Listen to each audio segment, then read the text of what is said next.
Hi, everybody.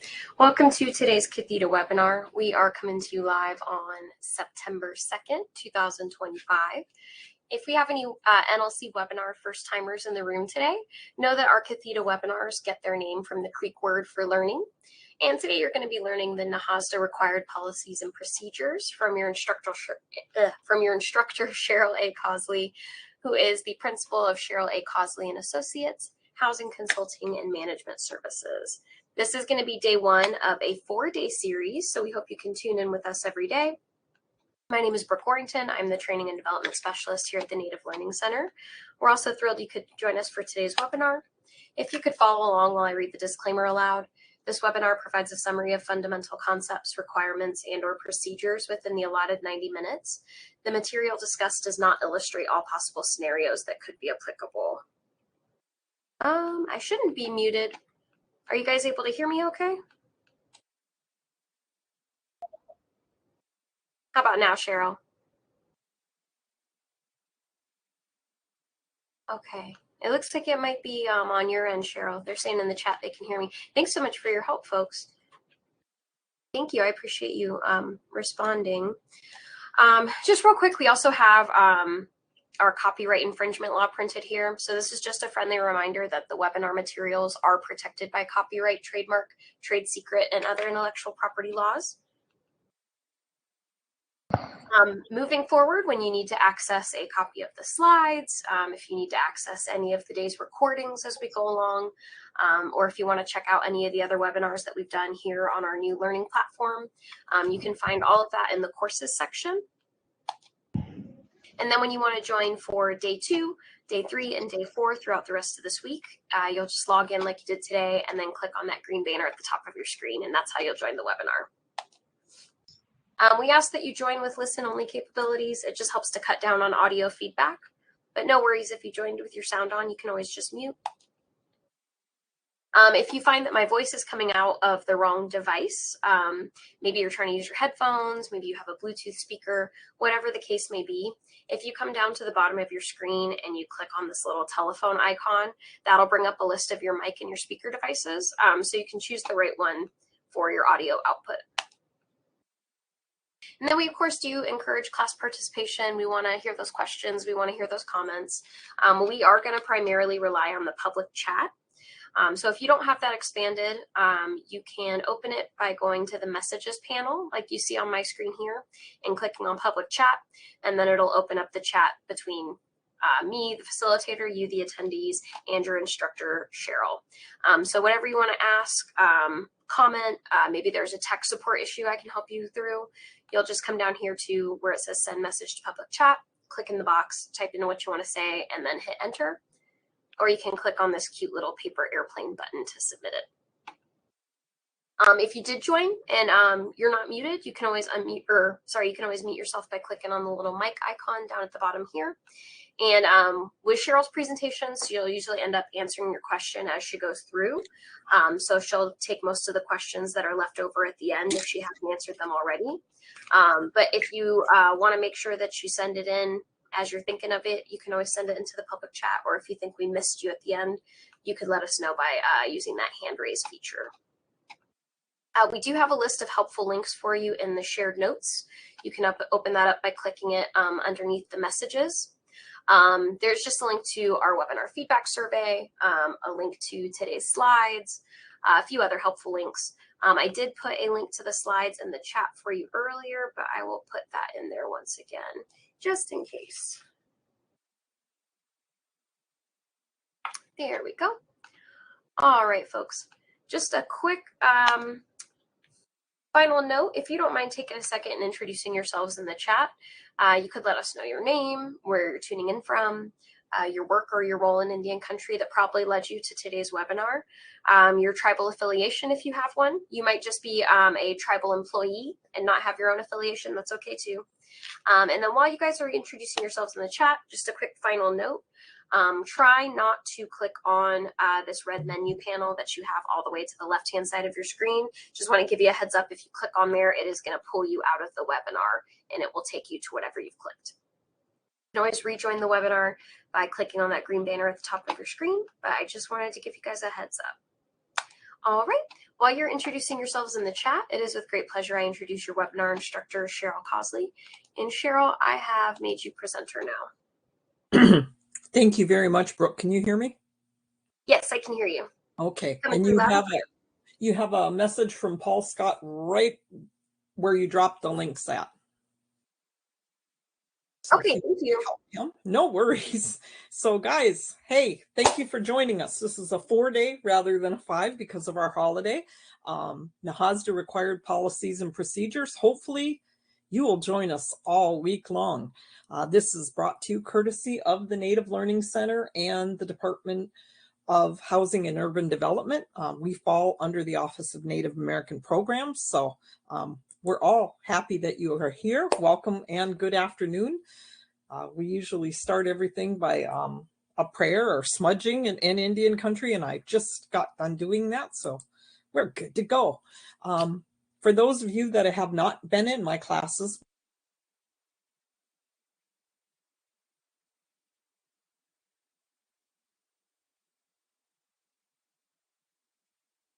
I come from Place of the Pike, which you would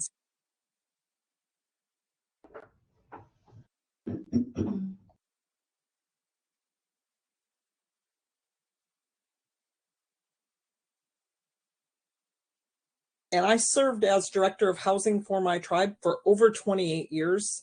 During that time frame, I served as chairperson for the Great Lakes. That's 31 tribes that surround our Great Lakes area. I did that for 7 years at different times.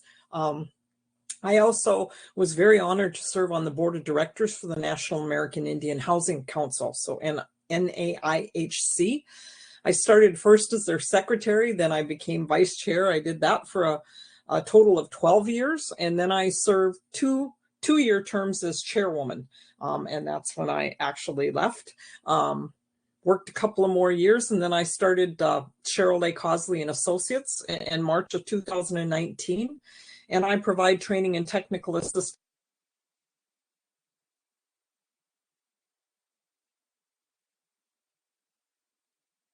Hey, Cheryl, your voice cut out. We're not able to hear you right now. Really? Oh, now you're back. That's strange. Okay. So there's my bio. Do you want me to repeat it? Yeah, we didn't actually get too much of it when you were on the bio slide. It was cutting in and out. Okay, I apologize. So my name is Cheryl Cosley. My Anishinaabe name is Redbird Woman. I am Loon Clan, and I come from Place of the Pike, Keno Shinkoning.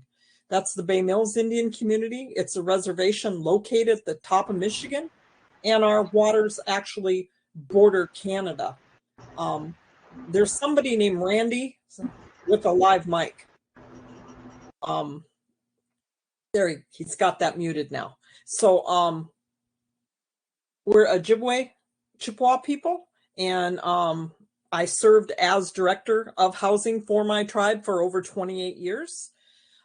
During that time frame, I've served as a chairperson for the Great Lakes Indian Housing Association for 7 years. That's the 31 tribes that surround the Great Lakes.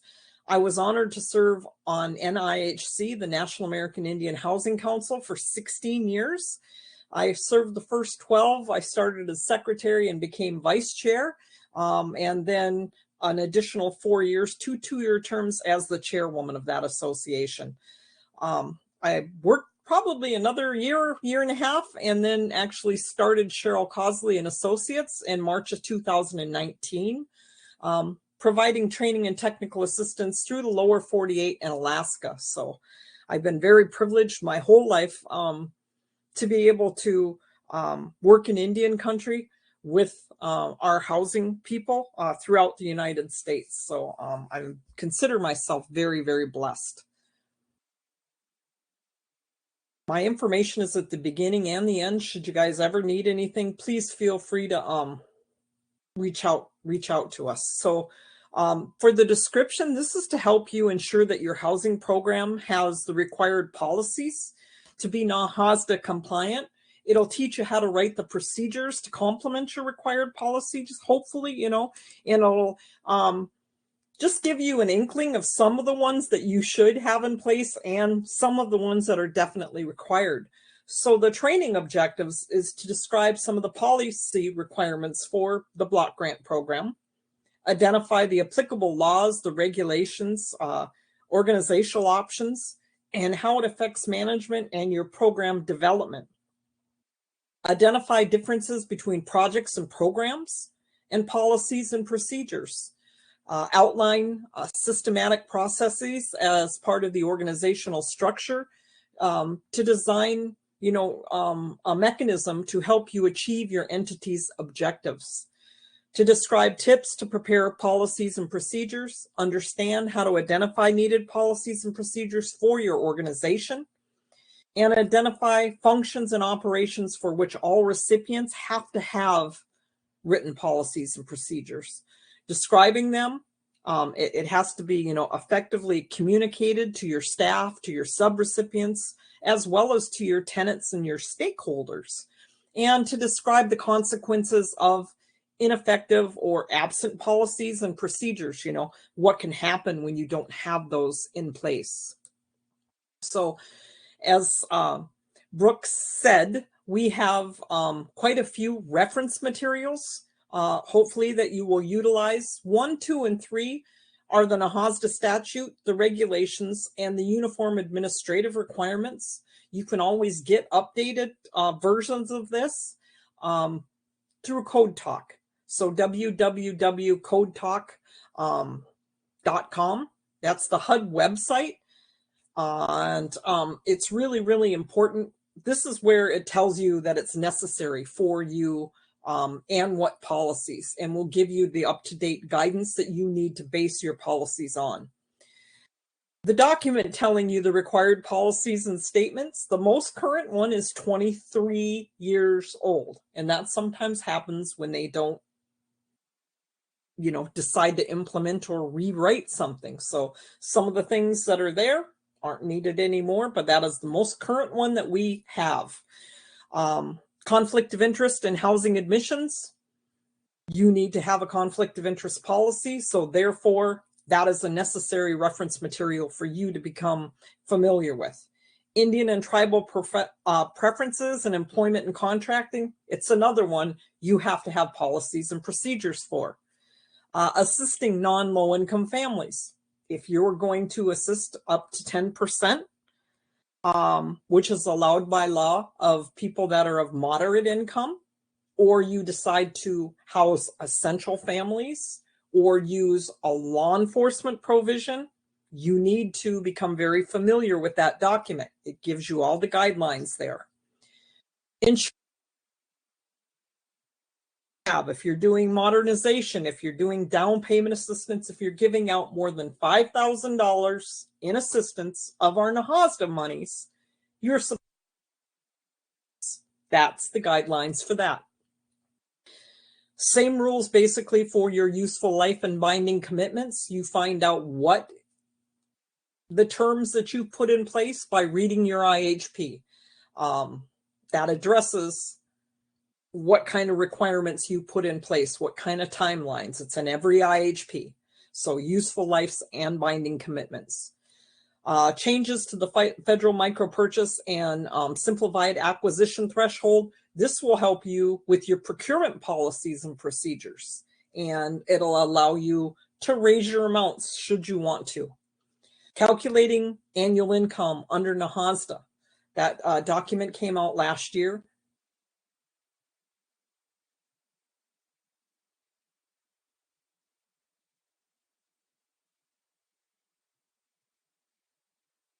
Is required by that particular document. The environmental review process, Part 50. There is another place that we have to be compliant and have policies and procedures. Who's going to do what? Your total development costs, same thing. We're supposed to design moderately built housing. We're not, even if the tribe gives you money, you still have to stay within the threshold prescribed by that document. Determining and using program income, that's more of a document for your ED and definitely your finance people, but program income is something that has to be spent correctly. So that document would describe that. There's a policy status table in there that will help you make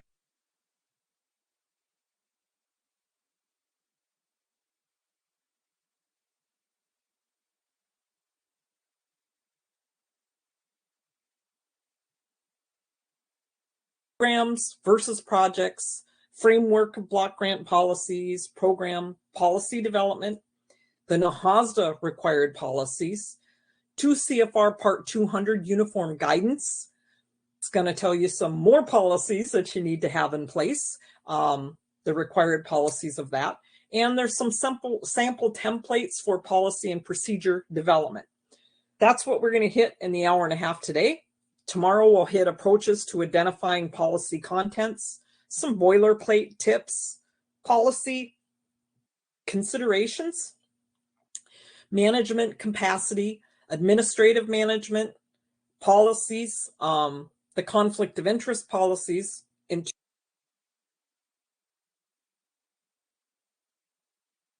Cheryl, your voice is cutting out again.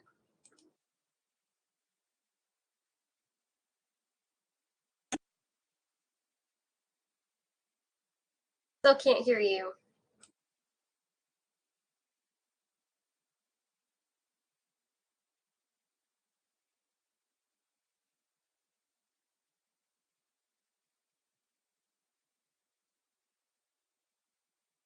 Your voice hasn't come back in just yet, just letting you know. Okay.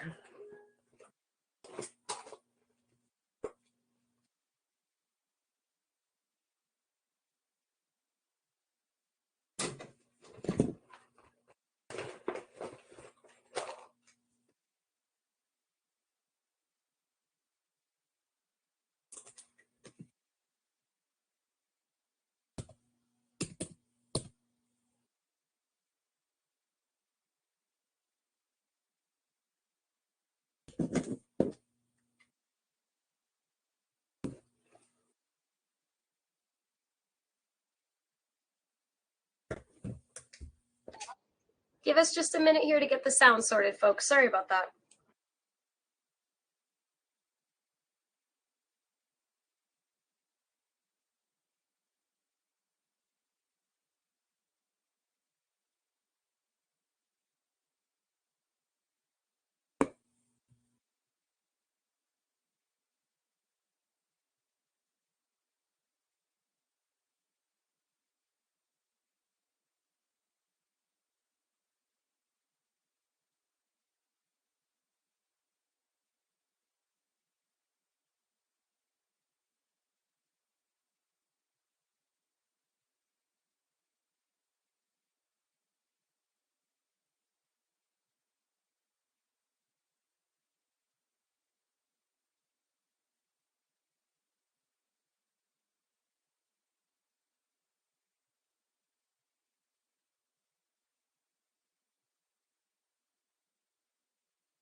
Not able to hear you just yet, Cheryl. Just letting you know. Thank you. Oh, I heard you. Thank you. Okay. Right now I'm trying to hook up to a different Wi-Fi just in case. Where we're at, they've been playing with quite a bit of things, so I'm going to see if I can do that also, but tell me when I go out, and I've got it sitting here now. So Thursday we're going to deal with Indian preference, procurement, environmental issues, total development cost, determining income for eligibility, adjusted income, non-low income essential families and law enforcement. And Friday we will finish up with waiting list, selection, verification policies, lease requirements, structuring rent, occupancy and maintenance, and your inspection policies, home ownership and lease with option of purchase, and then compliance. So the first module today is policies and procedures for NAHASDA recipients. First things first, what is a policy? So what is a policy? What is a procedure? A policy is a guideline that regulates organizational activities. It answers what or why. That procedure is a description of protocol of steps for performing tasks. It answers how to. Your policies need to be approved by your governing board, your tribal council, your board of commissioners. However you have that hierarchy set up, who does the approval of your policies. You need to keep with your policies proof of adoption. So it's really, really important that you keep them up to date and that you keep proof and the most currently adopted set of policies. There's nothing more disheartening when you go to look for a policy, you can't find it. It says draft, or you start working on one, HUD starts working on one, your auditor starts looking at one, and then somebody brings one out of a room 2 days later and says, hey, I found a new updated one. You need to make sure that you have the most updated set of policies and procedures all in one place where they're retrievable with copies of them with proof of adoption. If you get nothing else out of this class, get that, okay? Make sure somebody's looking at your policies once a year. One of the perfect examples is the Part 200 guidance that we're going to talk about. They redid everything and they moved all the numbers by one. So if your policy is reflecting any of the numbers within that document, chances are your numbers are going to be off. Again, that would be a reason. Not only do you review your policies and procedures, but if they reflect a guidance number, you have to make sure that that's the current guidance and that's the current number that we have to follow, okay?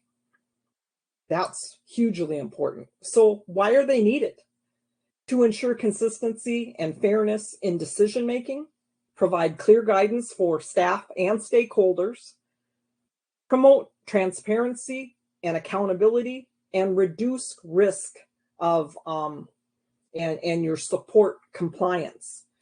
You're supposed to make sure that everybody, all the staff members, do things the same way, that if you, the ED, walks out of the office and can't come back, that your staff can pick up that book or your policies and procedures and hopefully run the place in your absence and do it correctly. One of the things you need to ask yourself is, can I do it for every tribal member that walks in the door when you go to write a policy or you go to, look at a procedure? So you have to be really, really careful there. HUD wants us to treat all of our tribal members the same. So, Cassandra, I'm so sorry I was cutting in and out. So the purpose of block grant policies, it provides clear written guidance, direction for implementing program laws, regulations that have to be utilized by block grant recipients. It ensures consistency, accountability, alignment of your IHP, your Indian Housing Plan objectives, in the use of those Indian Housing Block Grant funds. It defines responsibilities of your organizational staff, your departments, as a critical part of the control environment to assure effective management. It sets a framework for decision-making in the organizational hierarchy and leadership. So you need to make sure that you control your environment. You have to have consistency. Ensure all your housing staff do the same things the same way, promoting consistency and fairness while also minimizing the potential for disputes or any type of a legal action. Accountability provides a foundation for sound management, clear guidance for staff and stakeholders. Compliance, reduce risk, ensure compliance with all of the requirements. Transparency, promote transparency and accountability among all of your staff and all of the steps that you take. So when I was talking about the uniform guidance, that's the OMB uniform guidance. It's under 200. It's one of those reference materials that you have. It's the biggest one we have. I don't know. It's quite a few pages long. When you go to the NAHASDA statute or you go to the regulations at 1000, those are written for Indian country housing, okay? OMB guidance under 200 is not. Your tribe utilizes it. Therefore, your audit requirements and your finance requirements and your procurement requirements can be the same as your tribes. But it's not written just for Indian country. So it's the hardest for me to read and to find out what exactly applies, just to us. So your OMB uniform guidance requires written policies under 302 and 305 for payments. Policy is, or your procurement policy falls from 200, actually 317 now instead of 318. I believe to 327. Competition is found under 200, 319. You need a policy or a procedure for that. The methods and evaluation for selection, again, this is in the procurement realm, falls under 200, 320. Allowable cost, that one's under your finance. That's at 200, 302, under 7. Compensation is under 200, 430. So you have to have a lot of finance policies and procedures in place also, as well as fringe benefits, employee relocation cost. They made some changes to that this year, and your travel cost, whether you're going to have your own under your housing authority or mirror your tribes. If not, you have to utilize GSA. So those are some of the compliance requirements that are found under the uniform guidance. So there's quite a few policies and procedures that are administrative for your accounting systems, for your budget controls, for your chart of accounts, for your receivables, for your payables, the approvals documentation that you have in place, for your audits and how you resolve any type of audit findings, your small purchase process, your drawdowns, your cash management, your bank reconciliation, your program income, your interest income, your human resource process, your compensation, your employee benefits, complaints and grievances, and allowable cost. So your finance portion is huge, almost as big as our admissions and occupancy. Some more: travel, programs, purchasing, procurement, your monitoring, your self-monitoring, your incident reporting, your property, your equipment. Do you sign in? Do you sign out for that? How do you protect that equipment that you've purchased? Your record retention. Certain documents you keep forever. Others you only have to keep for 3 years. Leveraging, matching funds, reporting. Who does what? When do you start that process? Your internal controls, a segregation of duties. Do you have your staff cross-trained? And then those board policies. Did you say something? Okay, so some of the policies are not quite as common, but you see them out there. Do you have an internet use policy for your staff? How about posting on social media platforms? Are they allowed to discuss the housing authority as an employee on Facebook? Do you have a Facebook page for your housing organization? Who's allowed to post on there? The requirement to inform management about traffic violations, citations for employees who drive your housing vehicles. Chances are your insurance policy, or the tribe, if they're under the tribe's insurance, is going to require that. But you have to have a policy that they know. If they go out and they get speeding tickets, do they have to report it? What happens if they get a drunk driving? Do they have to come in Monday morning and let, who know? because of the fact that they're under the tribal insurance. What about a requirement to inform management about prescriptions for certain types of prescription drugs if they're using machinery and equipment? All sorts of different procedures that you might have in place or you might need in place. So what are the characteristics of those policies and those particular procedures? They're a critical part of your control environment. They're to help you ensure effective operations and to assure compliance with those requirements. You need to be compliant. You need to comply with all the rules and regulations. Your policies and procedures should help you with that. They need to be clear, precise, easy to understand, and unambiguous. They need to be complete. You need to address your process flow, have an appropriate level of detail, and hopefully leave no question unanswered. So somebody else can pick that up and understand what they're supposed to be doing. They need to be current. They have to be reviewed regularly and modified when needed. I used to keep a basket under my desk. When a policy wasn't working, I would write myself a note so the next time that we went to review the policies that we would address that. Or sometimes you don't know that you need a policy until you need it. What happens if somebody dies as a sole occupant within your apartment complex if you have one? What is your procedure? Well, we found out pretty quick that we need to change the locks, that we need to restrict the entrance to that unit. Can you hear me? So the first time that it happened, it went without pretty much a hitch.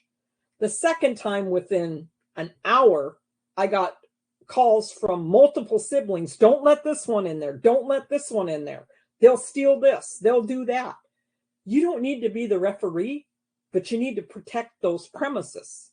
So we had to come up with a policy that we would immediately change the locks, that we would post a note on the door that they were allowed to go in and gather burial attire in the presence of 2 housing employees or the police department who documented everything that was taken, and then the unit was locked back up again until the court could decide what they were going to do with the contents. Something you might want to think about. That's the worst part about it. Some of those policies come about as something that you just can't expect. You don't know that you need that policy until you need it. So your policies and your procedures compared, your policies have a wide focus. This is how you're going to accomplish that goal. Your policies are non-negotiable, and they actually should change very infrequently. Your procedures are subject to change and hopefully continuous improvement. Your policy is expressed in very broad terms. Your procedures are expressed in specific terms. This is who's going to do it. This is their time frame. Your policy is a statement of what and or why. Your procedure is a statement of how, when, and or who, and sometimes what. Hopefully your policy will answer your major operational issues.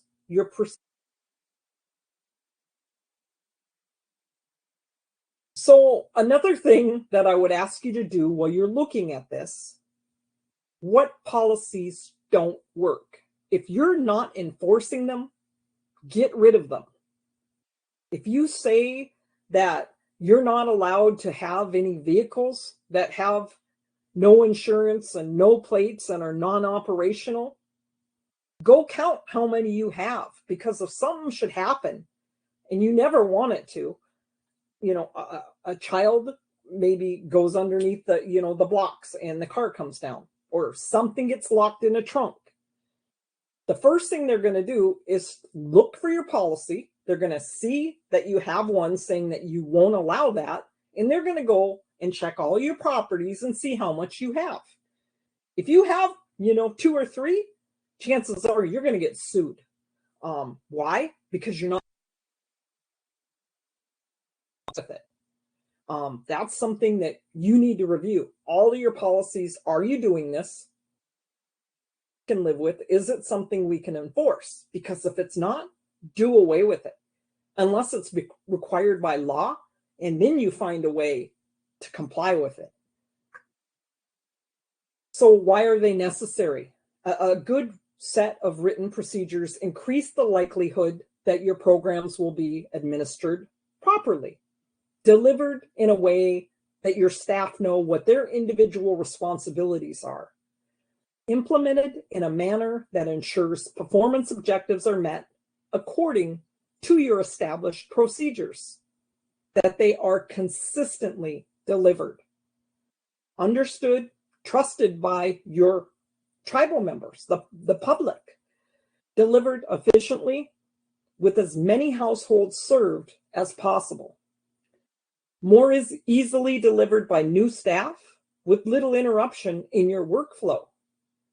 Understood, accurately described by the staff, by members of the board, and your tribal council.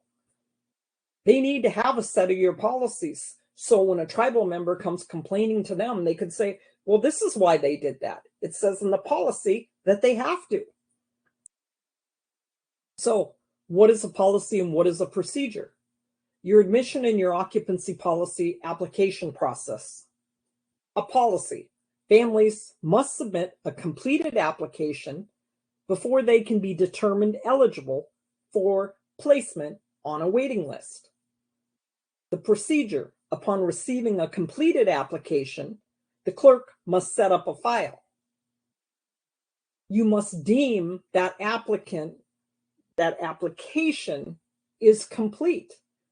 Otherwise, they're going to be missing components and they're not on the waiting list, and they're going to go screaming to the tribal council, I've been on the waiting list since December of 2022, when in fact, they're not on the waiting list at all and have never been there. That's why it's also important within your procedures, perhaps that you have a checklist telling them what they're missing, that checklist be in duplicate, that they sign it, and you hand one copy to them and you keep one copy. The other part would be, are you going to put on a date? We would like all of this information completed and submitted to us no later than this date. That could be part of the policy or the procedure, excuse me. So monthly rent determination. Policy, no low-income family will be charged more than 30% of their adjusted gross income. You better be following that policy. That's part of the NAHASDA statute, so it's a law. The procedure, the calculation of the house payment will be performed by the housing intake specialist and verified by the housing manager. So, a policy or a procedure. If you would, in your sidebar here, fair market rents for the area are published by HUD annually, will be used by the recipient as the ceiling rent for low rent units. Is that a policy or is that a procedure? Thank you, Leslie. Anybody else?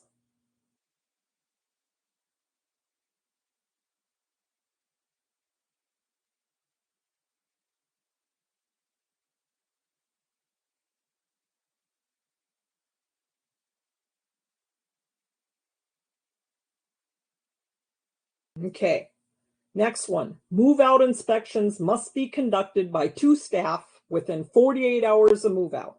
Photos of the unit must also be taken.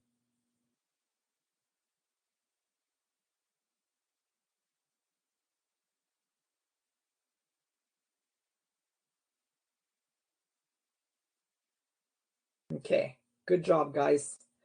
The tenant will be notified by staff that there might be charges for repairs, which will be added to the new unit bill as additional rent.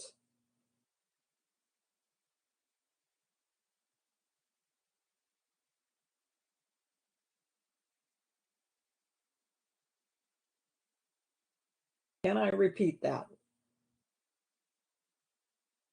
The tenant will be notified by staff that there might be charges for repairs, which will be added to the new unit bill as additional rent.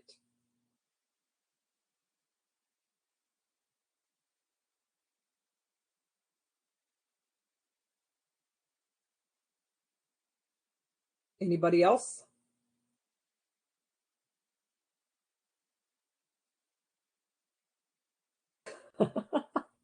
Yeah, both. Okay, guys. That could be both, actually. They should have rewrote that also, because you need to also say that no tenant will be charged for wear and tear. It's supposed to be damage. So the maintenance manager must provide for changing the locks within 48 hours of move out.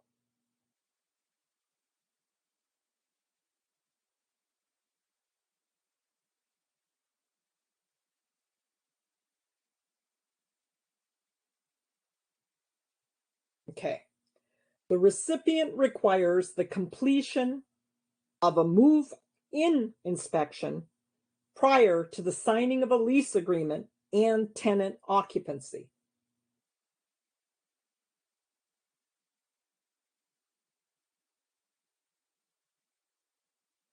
Yep, it's policy. That's another area that you have to be really, really, I guess you would say, vigilant with, because you will have tenants saying, you don't need to clean that unit, I just need in there now. You need to have a policy and a procedure that say all of our units will be turned over in the same way, painted, new condition, because that's the way that you need to receive them back in. The other component there is, can we please move some of our stuff in there? We have to be out of this house by this date. Remember, if you do it for one person, you have to do it for everybody, and your maintenance people will kill you. You don't want to do that until they've done the final inspection and all of that has taken place. You can't do that. You don't let them move in until you've gone through your whole process. The other part of that is you have that discussion with them like a week and a half before you hand them the keys, and tell them all of their rules and the lease requirements. Because if you wait to the day that they move in, they're going to be thinking, I need a garbage can, I need a shower curtain, I need, everything except what you're telling them. So there's certain things that you don't wait until the end for. Okay, so a program versus a project. A program is a group of related projects managed in a coordinated way to obtain benefits and control not available from managing them individually. A program manager provides leadership, direction for project managers heading out their projects or heading the projects within the program. Within a TDHE, construction and maintenance, what are their programs? Could be rehab, could be weatherization. Housing management, their programs could be tenant-based rental assistance, a low rent project. Your housing counseling would be housing counseling components, whether it would be to make them compliant with their inspections or to ready them perhaps for a home ownership program. It depends on what type of program you're offering. A project is a temporary endeavor undertaken to create a unique product, a service, or a result. Operations is work done to sustain that business. Projects end when their objectives have been reached or the project has been terminated. Project examples, you're going to rehab 60 owner-occupied units in need of major energy improvements. Construction of a rental housing subdivision. Construct a community center. Identify a site to construct a 20-unit low-income senior citizen facility. Project or a program? Well, this is a project. It's Cook Inlet's housing. So what is your framework of those block grant policies? Your framework of federal law, regulations, policy, the role of federal law. Federal laws create a primary legal framework that our organizations must follow to ensure lawful operations. The purpose of our regulations actually offer specific guidelines that clarify how to follow federal laws, maintain compliance in your day-to-day activities. Your influence on your organizational policies are shaped by those laws, those regulations, and ensuring internal practices align with the legal requirements as you adapt, as all of those rules continue to change. Now, those federal laws is our environmental laws and the NAHASDA statute. Should you ever look at the NAHASDA statute and it tells you you have to do something, you have to do it. That is a law instituted by Congress. They wrote that. We're not allowed to change that under any circumstance. So aligning your policies with that federal law, ensuring your legal compliance, you need to align internal policies with federal law. It'll help your organization comply with the legal requirements, reducing the risk of any violation, even in inadvertent violation. Your regular policy updates, organizations must regularly review federal regulations, update their policies to reflect any changes or new standards. Okay. The guidance at 200 just changed our audit threshold in October of last year to $1 million from $750,000. I have yet to see program guidance from HUD sharing that. You need to look at 200 and look at the different changes that were implemented when they revised that. It was the first major revision in a long time. Somebody needs to look at that, okay? Compare your procurement policy to that. Like I said, the numbers are one off in some places. You need to do that to make sure that you are compliant. You could be inadvertently, if you're smaller, having an audit when you don't need one. So collaboration and training, working with legal experts, providing ongoing employee training ensures your procedures align with current federal rules. Well, sometimes you're like me and you're small. We didn't always have huge staffs, huge law departments, things like that. The tribe did allow us to have the lawyers review our stuff, but usually unless it had to do with changing a lease or policy that we changed a lot or wanted to put into place, that was the only time we really brought things to them. Sometimes our contracts for our construction. If you're big, you have the opportunity to give them everything, so it depends also on your size. So your context of your Indian Housing Block Grant Program policies, the NAHASDA funding for our housing, that IHB supports our Native American communities for providing essential federal funding for affordable housing, development, and improvement.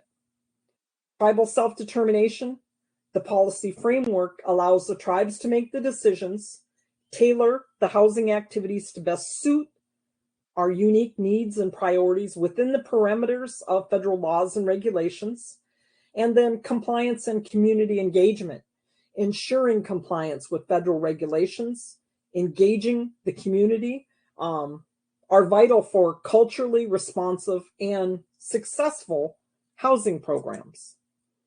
So our hierarchy when it comes to our rules are the statutes, the NAHASDA statute itself. Like I said, that's the most important one. If it tells you you have to do it, you have to do it.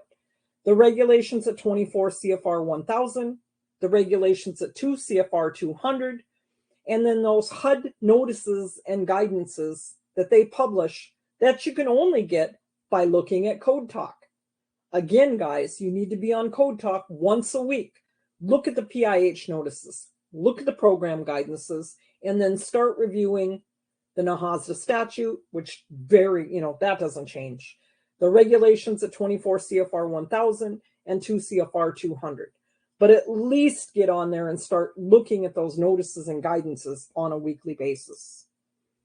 The PIH notices issued by the Assistant Secretary for Public and Indian Housing. Now, our Code Talk website is under revision, and some of our notices are lumped in with public housing notices. So for those of you that didn't know, it has to have PIH on there to apply to us. The P stands for public, the IH stands for Indian housing. So unless you see PIH or PIHN, it does not apply to us. So they're all lumped in on one page now, but if you go up to the right-hand side, as of last week anyway, and they keep changing it, it'll say notices that affect or apply to Indian housing. Click into there and it takes those other ones out. It is to provide guidance and clarification to implement our statute and our regulations. And then we have our EWONAP program guidances, which are issued by our Deputy Assistant Secretary for Native American programs. So those only apply to us, and they provide additional guidance and clarification. That'll be where you see your changes in income on a yearly basis, for one thing. So this is our hierarchy of rules. NAHASDA, NEPA, like I said, are a law. You have to follow them. If it says you have to do them there, guys, you have to do them. The regulations at 24 CFR Part 1000 are NAHASDA regs, 2 CFR Part 200, the parts that apply to tribes are usually speaking to us. It doesn't say Indian housing, it says tribes. 24 CFR 50 and 58, those are our environmental requirements. Then you have our HUD guidances, the program guidances, the PIH notices, your own program policies, and then your standard operating procedures. So for instance, if the program guidance has a threshold of 250,000 and your policy, procurement policy, has a threshold of 100,000, and one of your guys goes out and makes a purchase for 150,000, you haven't broke the threshold set by the government, but you broke your own procurement policy. You didn't follow it, your finding will be just as big. So you have to make sure you pay attention to that. So program policy development, what do you look at? You look at your comprehensive housing strategy, a concept, your goals and objectives, your projects and your programs, and your policies and your procedures. You need to conduct, hopefully, an assessment to identify community housing needs and resources. This should be done every 5 years if you can do it. If you can do it every 10 years, you're ahead of some. But this tells you what your communities want. A concept, work with your stakeholders to visualize solutions that respond to your needs and maximize your available resources. I've worked with people that pretty much build houses and turn them over. And my question to their board was, why are you only helping a select handful of people on a yearly basis with that big of a gift, when you could be dividing that into $50,000 increments for down payment assistance or TBRA, and you could help 10 times as many households on a yearly basis, if not more? You have to look at that and see if that's truly what your tribal members want or just a group of them. Prepare your 5-year strategic plan, establish your goals and objectives for the next 5 years. If you're small, this really kicks in. I didn't have we were landlocked here, and I built and built and built on all of the land. We had another parcel that they're just now building on now. In the last 3 or 4 years, it's taken that long, but we had to gather money, and I had to put away money on a yearly basis for the infrastructure because the tribe didn't have the resources, the housing didn't have the resources to run natural gas, to run water, to run sewer, to run electric up in that undeveloped area. It cost a lot of money. That's, that 5-year plan. This is what we're going to do to get to that. And sometimes it might be longer than 5 years, depending upon your size and your amount of money. Your projects, your programs, begin your project development, identify programs needed to provide long-term program services, and then those policies and procedures. Your program sustain projects by the policies that describe what that program's purpose is, what your goals are, what your scope is, who it applies to, and your standards. I used to try, and I still, depending upon your size, I go in and I look to see, I often will get called just to make sure policies and procedures are in place. Come help me make sure that I'm NAHASDA compliant. And I go in there and they have one set of rules for all their programs. And the first thing I usually do is say, it would really be easier on your tenants and your staff if you wrote a program and policies for each particular program that you offer, as well as an application process for each program, because they differ in it. Well, this applies to this one and this one applies to that. That confuses people. If you could ever get to that, you might want to consider dividing them up. You can put them all in one manual if you need to. This is our home ownership. This is our rent to own. This is our TBR. This is our, college assistance. This is our down payment assistance. All those different, this is our rehab. This is our modernization, our emergency rehab. You could see where it can confuse people. So where do you start? You review and collect your existing documentation. Show me everything you have to do with this program. Show me your policies. Show me your application package. Get it directly from the source, the institutional knowledge, your staff members. There's no way your director can know everything. It's those people that have been there. And I had a lot of what I call lifers. That's the thing about Indian housing. You make it through the first couple, 3-4 years, usually we become lifers, is what they call us. And there's a lot of institutional knowledge among all of you. So it's really important to make sure that somebody reaches out and grasps that. So who should be involved? All your program staff. Use a team approach to capture your entire grant process or whatever process you're reviewing. Your planning process simplified, simply a pathway to your desired goal. Understood decision-making process, will be a tool of change. You can't have somebody saying, but that's the way we've always done it. Those ones that resist change, and you see it a lot. Sometimes you have to change it to make it better. It should be continuous, dynamic. Don't make it academic. So look at your mission statement of your housing organization. Understand your mission. What is your organization seeking to accomplish? Mission statements are not definitions of goals and objectives. Before developing goals, procedures, policies, an organization must understand their position. Joe Deal, I didn't know you were here. Yes, that man, we call him part-time Joe because he's always there, that guy. So a mission statement is required as part of your comprehensive Indian housing plan. Make sure your mission statement fits. Make sure you understand that statement. Make sure you know what the goals are. So who are you serving? You have mandated eligibility requirements under NAHASDA. That should be who you're serving. Gross income has to be within those defined income limits. There's special exceptions. Essential families, law enforcement, your 10% authority. Must be Native American family. I've seen places get written up because they had non-Native total families in there.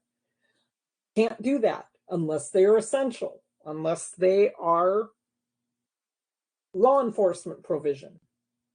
That's your exceptions.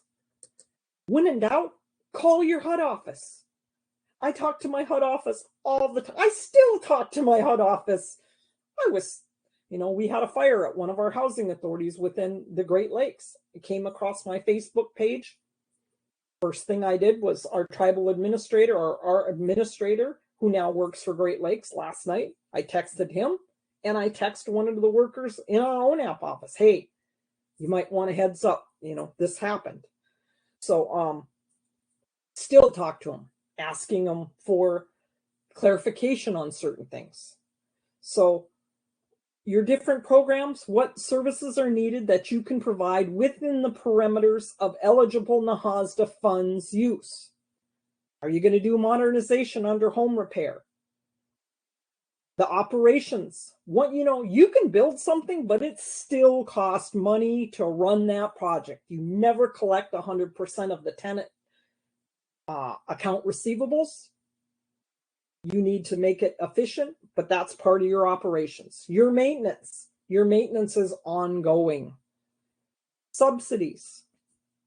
We service low-income Native Americans. There's sometimes that there is not enough money in that household for what it costs to run it. It's subsidized to a point. Your development. Are you going to do any acquisition? Are you going to do construction? Are you going to offer rehab programs? Are you going to do conversion of one type of building into another one? You're going to offer energy improvements. We did blower door testing and things like that because it gets 30 below here. Put them on all our rental things, then offered them to other people. Do you want to see how your house holds up? What can you do to make it more energy efficient? To make this winter a little less painful? Your housing services, counseling, self-sufficiency. Teach them different things. Homeless prevention, rental assistance, youth activities. You're allowed to do youth activities because that used to be one of the programs that were offered under the 37 Housing Act. They took away the funding for it, but they said if they still want to sponsor youth activities, they can do it with their NAHASDA funds. You can help your Boys and Girls Club. If you don't have a Boys and Girls Club, look into getting one. Call a different tribe that has one. We have 1, 2, and I think 3 under our charter now. Best thing that we ever did for this community. Housing management services, loan processing, inspections, management, grant writers, and then again, more maintenance. Crime prevention and safety. So we did a combination crime prevention and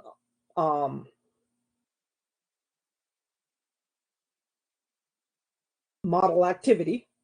Okay, I had a slip there in the thought, and bought a drug dog. We ran that drug dog forever and ever. They stay with the police officer. We were allowed to buy the dog, buy the hot dog package, pay for the dog's training. Well, our dog passed away probably 5 years ago. Its trainer was still there. The tribe and the housing authority just bought a new drug dog probably a month ago. It made my heart so happy. It is a big deterrent, okay? We did that under crime prevention and model activity. We reached out to our administrator at the Chicago office and said, hey, this is what we would like to do. How do we do this? So if you ever have a question, reach out to your HUD people and ask, So crime prevention and safety, you can do physical improvements. Some places, our kids like BB guns. You can buy cages over your lights so they don't get shot out. That happens. You can put cameras up in different places. You can put bus stops up to keep them out, you know, and put a camera in there to make sure. Security personnel if you need it.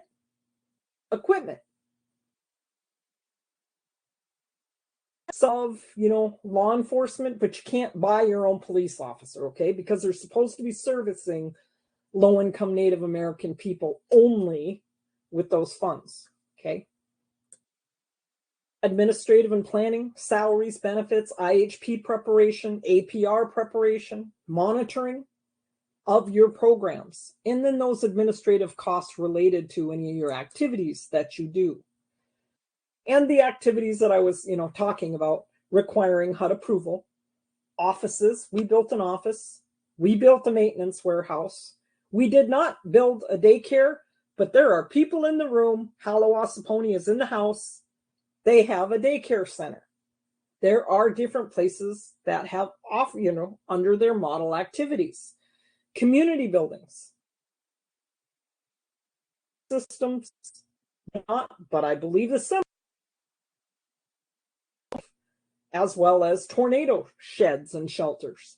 There's different things that you can do. You just have to call and get permission first. How do I do this? And then you write the policies and the procedures to make sure that everything is utilized right. You conceptualize that project and that program, develop an understanding of your community, your local government, make sure you have the support of them. See if you have any opposition. I always suggest that you get a resolution just in case you have a turnover in that tribal government. Finding out, you know, supporting, this is what we're going after in the next couple of years, because everything takes at least a year. Analyze your data to establish programs, project goals, determine programs needed to sustain your project goals, determine the type of project that you want to undertake, your potential location, your target occupants. Start working on your policies and procedures right away, because it's hard to take it back once you let one person do something and, oh, we shouldn't have done that. You don't jump out of the box too quick. If I can teach you, you know, anything that you learn from and you see mistakes made, try to rethink, you know, all of the procedures that you're going to undertake and those policies. Because once you let one person do it, well, you did it for them, and that's what you'll hear. So sometimes, you know, it took so long to get to that point, you just want to start it. You got to make sure those policies and procedures are in place and they're doable. Even if you have to walk through them and read them off to everybody, all your staff over a lunch, is this doable? Is there anything that we should think about here? What could happen? Your maintenance guys are, you know, believe it or not, they see things, you know, they'll know, nope, Cheryl, that's not going to work. They're not going to do that, you know, take my word.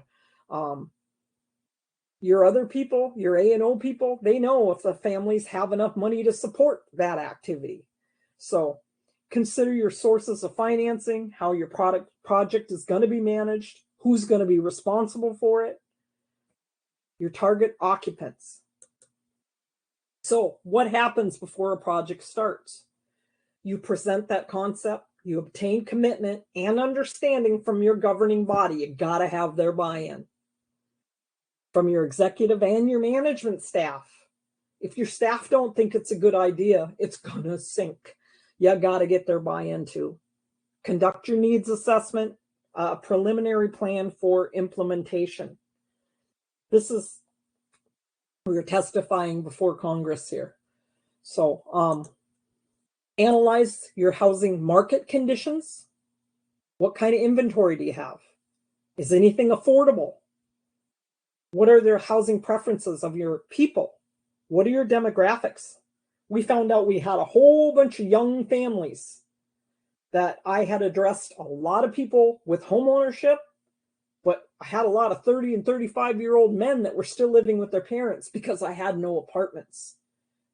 So that study told me, look at individual housing, apartments, and very small units.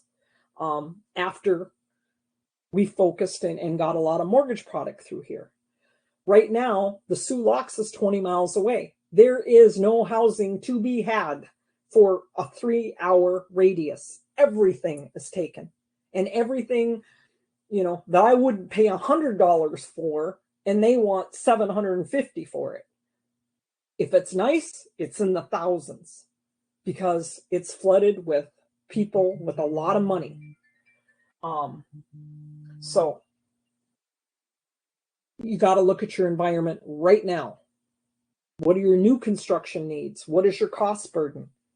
What is your access to financing? Can anybody else help you get some of that money? Are your tribal members credit worthy? Some of the worst things for our credit is Indian health. I hate to say that, but they haven't also always been timely on paying their bills. And when you open up one of your tribal members' credit, a lot of times that's the first thing that slaps you in the face. So you have to look at things like that. We would have the ability, still do have the ability, to run a credit report at the Housing Authority to start building credit for our tribal members.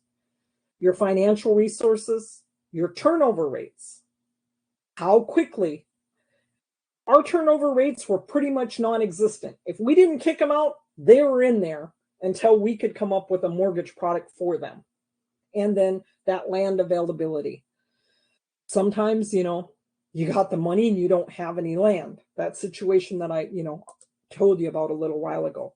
You have to do development planning, conceptual, pre-development, development, construction, and then your operations.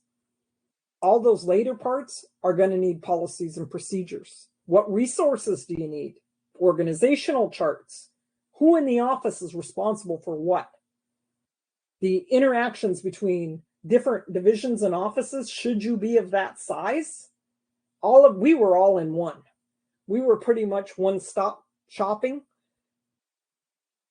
I learned the hard way, don't complain about anybody or the tribe will give you that job. I ended up with the utility authority. I ended up with the land office. I ended up with the BIA money, So be careful what you wish for or complain about, or they'll give you that job. They said, you're collecting money from almost everybody anyway. So interactions with your external entities, and then job descriptions, technical requirements, your grant structure, your grant administration. Do you have partners? Do you have subrecipients? You have to have policies for all of them, and you have to monitor them. Then you have to do that capacity assessment. Do you have sufficient expertise and capacity to manage whatever project you're envisioning? Are you going to involve third parties? Are they going to be needed to provide some of those services, or do you have the staff that can do that?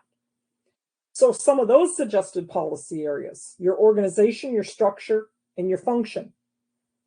Who's going to undertake your grant application process? You're going to hire out, or do you have staff members that can do that? Under the 37 Act, we had to write our own grants, and we would compete for our housing.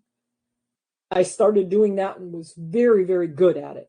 It would be right up until I would run you over trying to get to the mailbox by a certain time that it had to be time stamped sometimes.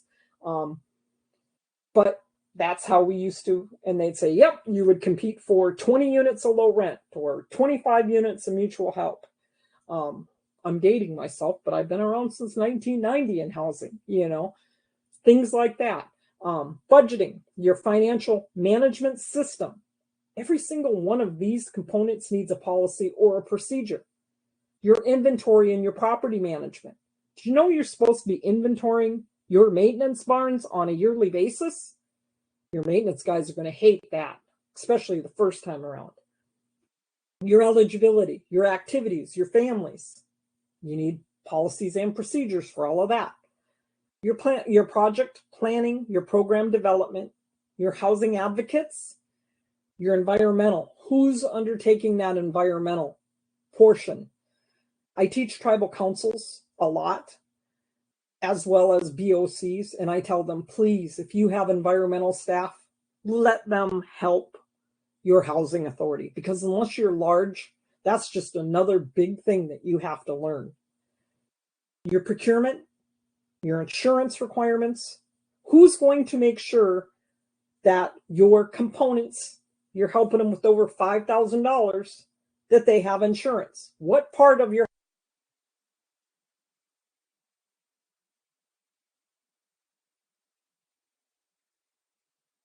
and certifying all of those? It could be in a numerous amount of places. That and your binding commitments. Who's taking care of that? That needs to be in your policies and your procedures. Those useful life, your record keeping, your record retention. Who's filing them? Who's saying, okay, this is over 3 years old. Can we ditch it? Your monitoring, your evaluation, scheduling that audit. So those undated, those unapproved policies and procedures have to be dated, kept with proof of adoption. I talked about that earlier. If your NAHASDA required policies are not fully prepared or updated, your housing program can be relying on obsolete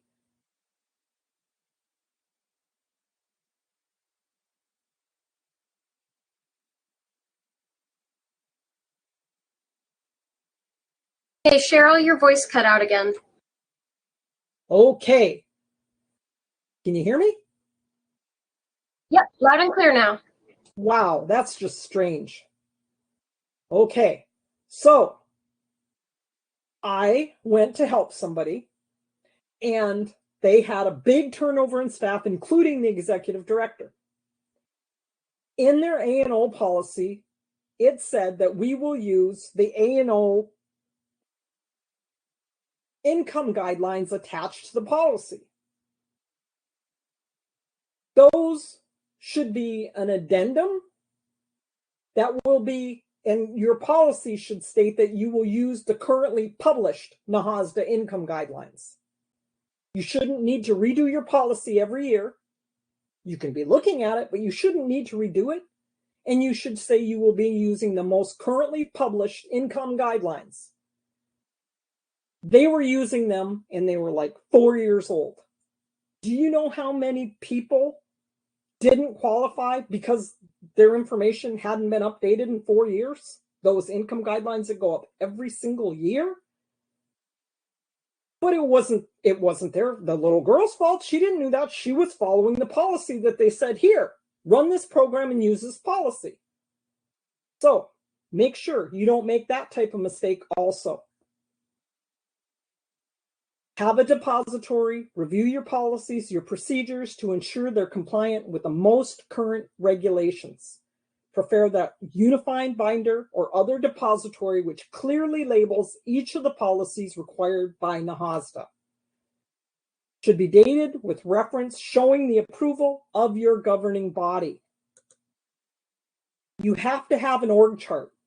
Believe it or not, you have to have one. HUD will ask for it. Chances are your auditor will ask for it. So come up with one. This is a large housing authority. Most of us do not have this many staff. This one is it's a tribal housing department. They fall under the tribal council, who falls under the administration. Then you have, community economic development, you got your housing, you have your NAHASDA, and then maybe if they have a HIP program or weatherization or, whatever they have there. But you need an org chart. If you don't have one, guys, get it. Those NAHASDA required and recommended policies, if you go to the objectives, is one of the first places you're going to look, and that's in the NAHASDA statute. To assist and promote affordable housing activities that develop, maintain, operate affordable housing for occupancy by low-income Indian families. Ensure better access to private mortgage markets for tribes, individual tribal members, coordinate activities to provide housing, development, to plan for, integrate infrastructure resources with your housing development, and to promote the development of private capital markets within Indian country.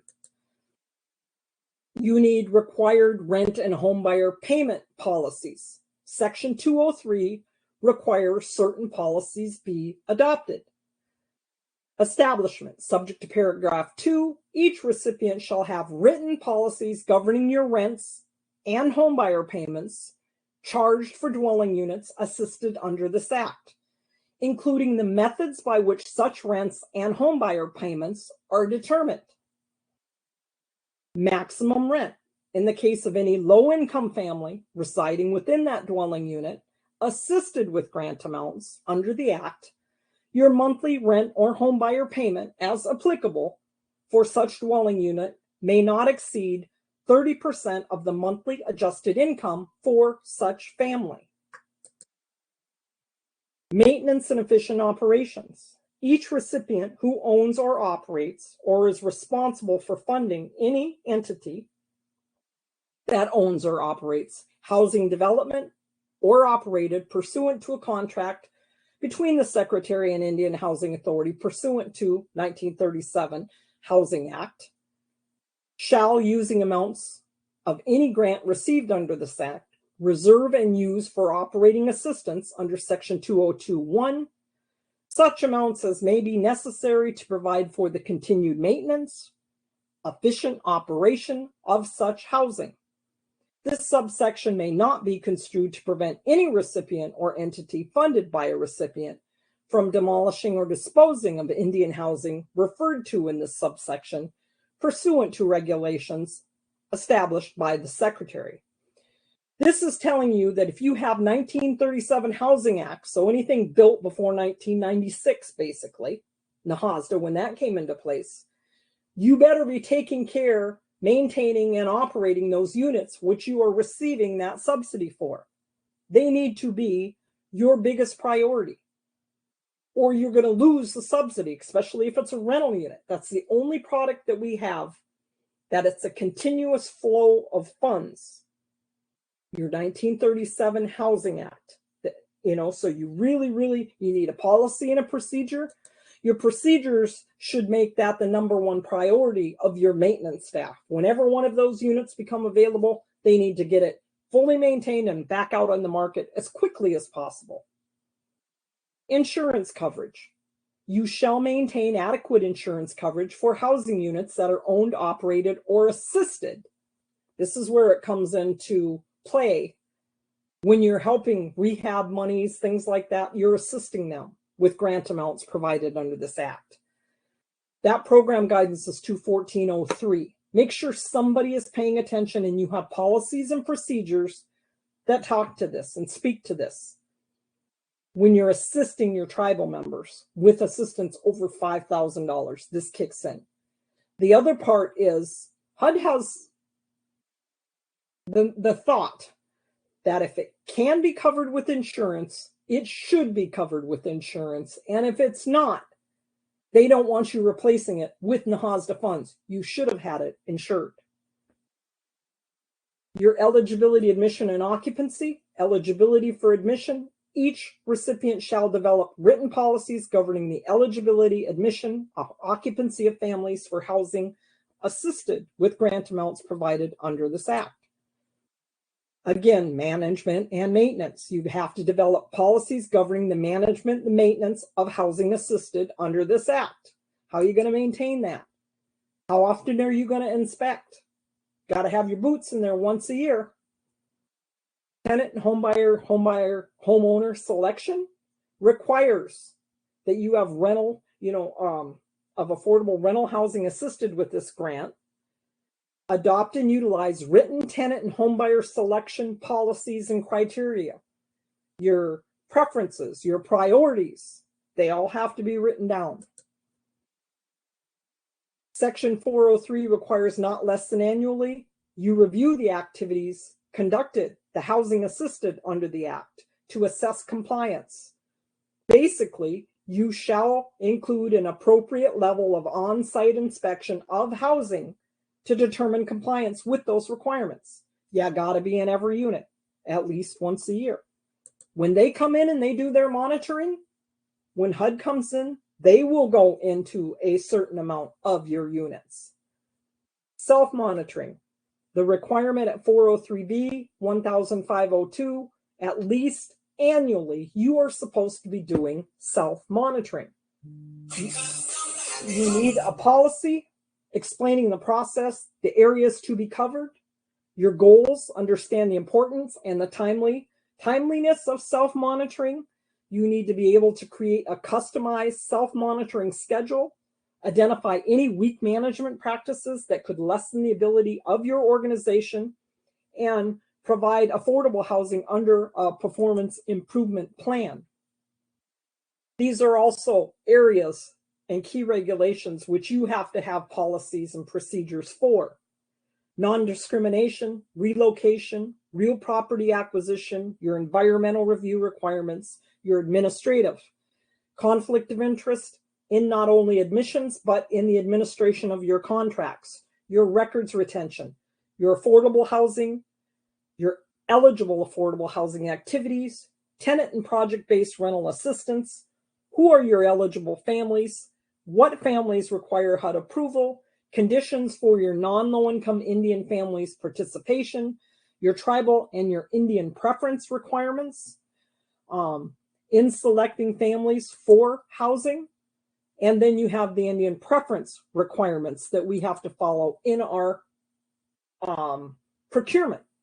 Our compliance criteria, again, you can see under admissions and occupancy from 1,104 through 110, then again at 120, 124 through 156, and all of NAHASDA Section 1 under Section 203. Management and personnel is covered by 2 CFR Part 200. Your maintenance, the NAHASDA statute at 203B and E. Your procurement, Sections 317 through 327. It's also addressed at 1026. You have to pay attention to real property acquisition, found at 1014, and then again at 49 CFR Part 24. Relocation, 1014, 49 CFR Part 24 again, and conflict of interest, 1030 through 36, and that program guidance. Your Indian preference, 1048 through 54, labor standards at 1016, environmental clearance at 1018 through 24, and at 24 CFR Part 58. Lead-based paint. You might not have any lead-based paint in your current units, but if you're giving tenant-based rental assistance, if you're going out and doing modernization, if you're doing rehab, you have to make sure that there's no lead-based paint in that unit because it's being assisted with NAHASDA funds. Who's going to be responsible for that?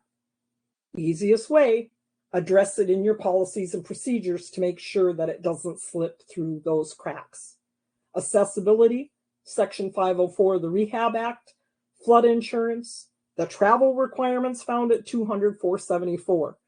So this is a sample of required policies and procedures that you could build something like this. This is the policy. It's required by this. This is the current status. It was adopted by resolution on this date. Or comment needs to be rewritten. But you should utilize something like that. So your program compliance, your annual performance report, your annual status evaluation report, your ACER under your Indian Community Development Block Grant. You also have program compliance, your federal financial SF 425, yearly submission, unless you're an investment tribe. We now only do that yearly. And then that audit review process, like I said, they just raised that threshold to $1 million. So different things are required by different beings.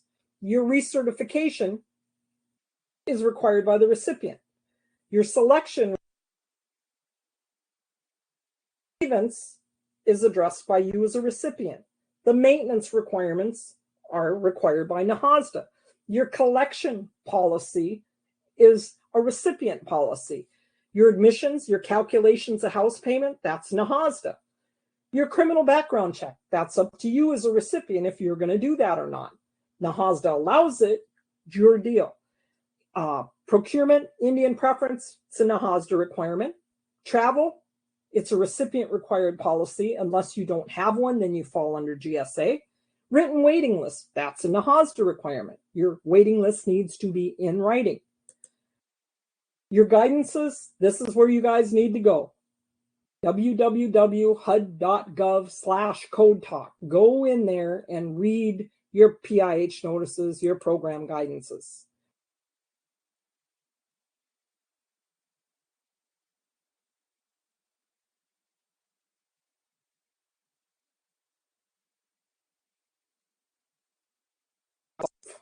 There it goes. Sorry. 2 CFR Part 200, financial management standards are called for under 2 CFR Subpart D. The procurement requirements, like I said, are 317 through 327. Your allowable cost under Subpart E. And NAHASDA governs Indian preference and self-monitoring. Our administrative requirements are under 1026. The requirements under 200, conflict of interest, suspension, and debarment. You have to make sure when you're doing any type of procurement, when you're buying from anybody, that the people that you are purchasing from or your contractors are not suspended or debarred or not allowed to utilize those federal funds. Financial management policies, internal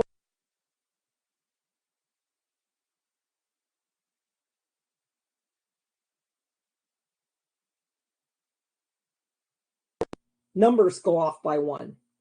Procurement standards are now 318 through 327 with addition of 317. Your financial reporting, your records, retention requirements, and audit services. So the administrative requirements, except as addressed at 1028, you shall comply with the requirements of 2 CFR 200. 201.13 applies, except instead of their remedies, we fall under subpart F of the NAHASDA statute. Okay. Real property, except as provided at 24 CFR 5109. Equipment, except that on all cases in which the equipment is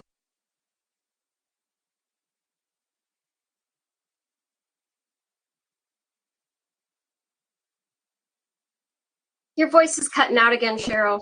okay. How about, can you hear me? Yeah, I can hear you again now. Wow. Section 200.317, procurement by state. So, de minimis procurement.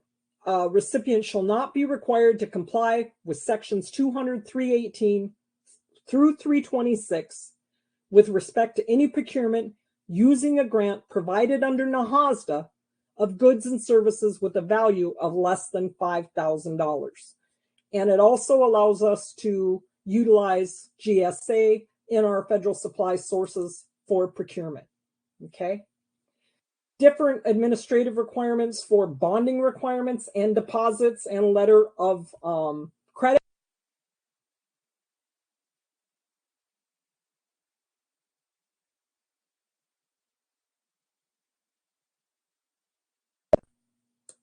There, it keeps snapping in and out. And it wouldn't let me turn my slide. Cost principles, depreciation, those are where they are all addressed. And anybody providing consulting services to you shall not receive more than a reasonable rate of compensation for personal services paid with block grant funds. In no event shall such compensation exceed the equivalent of the daily rate paid for level 4 of the executive schedule. So your uniform administrative requirements under Part 200 will cover management systems, written policies, written procedures, insurance, your drug-free workplace, procurement, reporting, record keeping, conflict of interest, audit, and your allowable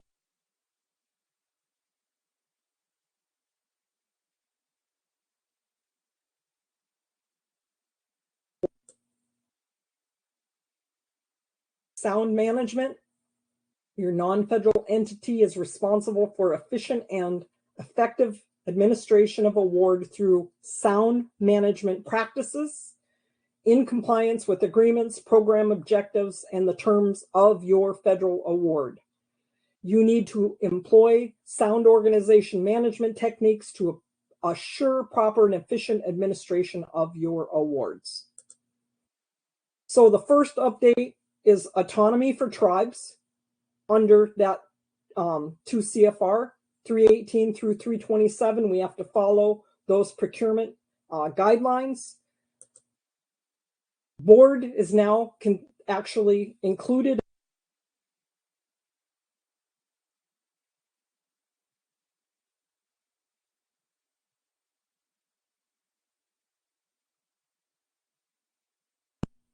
To conflict of interest.